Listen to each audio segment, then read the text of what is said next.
I am just a few blocks away from the scene of a brutal attack a few years ago at T-Mobile Arena, brutal slaying of the Bayley Buddies. Oh, yeah. What did that moment mean to you just to shift your character like that and your persona like that? Does that represent like a core memory for Bayley as a character and in your career in general? Yeah, I think yeah, it does for sure.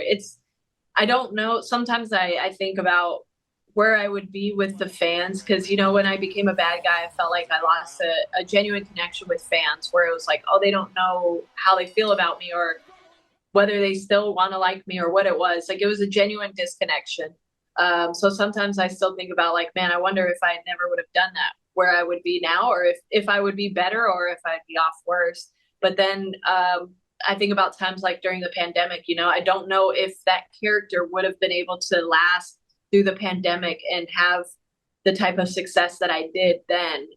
So I always credit them allowing me to have that moment and them allowing me to explore my growth because I didn't feel that what I was doing at the time was going to extend my career any longer. So like I knew I needed to turn that page and just make something different happen because I always, as a fan, I wanted to do everything. I want to be a bad guy. I want to be a good guy. I want to get married on WWE. I want to have all the crazy storylines. So that was the first taste of doing something different for myself.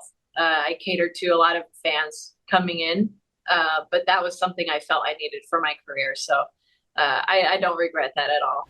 It's just crazy. It seems like WrestleMania comes around quicker every single year. Like this is going to be my 12th year with the WWE, and it just feels like it's so fast. And but it's just exciting. It's fun. It's like the holidays in the WWE. Where like everyone gets excited and ready for the holidays. They're stressful and it's a lot of money, but like it's the best time of the year, and I feel like that's like WrestleMania season for us.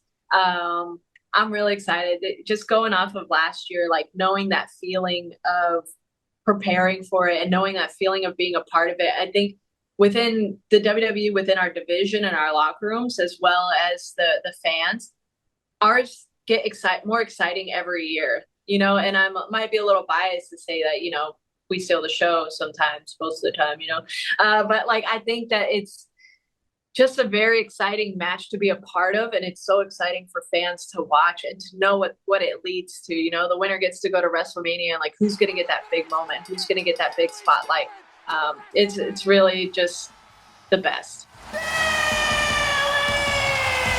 Say it again, Michael Cole. It's so exciting. Like it feels like it gets bigger every single year. So that means this year is going to be the biggest one, the most exciting show that you can be a part of aside from WrestleMania. But there's nothing like standing up with 60,000 people counting down 10 seconds, 60 different times. It never gets old. It's the best night ever.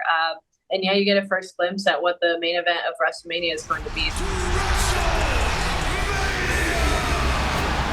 I think it's just the shows that the fans are most excited for. We got SummerSlam when it's like, it's summertime and everybody's out of school. And so like everybody's paying attention to WWE. And then you got Royal Rumble, which is always in the beginning of the year. So it's a new start. It's a new start of the year.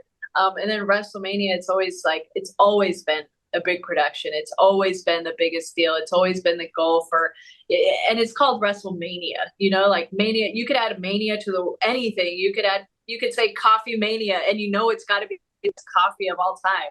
Like with that name, it has to be the most exciting night of ever.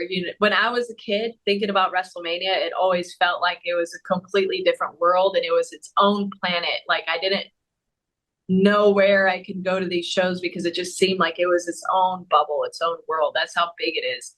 But I think the more that the superstars get excited about it, the more the fans get excited, like, so for me, if they could see how hard I'm training for it, or, the gear I'm getting ready to wear, or changing my hair up, or getting in the best shape of my life, or just like all around being excited for it, that makes them excited. It's infectious, and vice versa, them hearing them talk about matches or seeing their tweets, seeing what they're most excited for, or them buying merch or planning their outfits, like that gets us excited.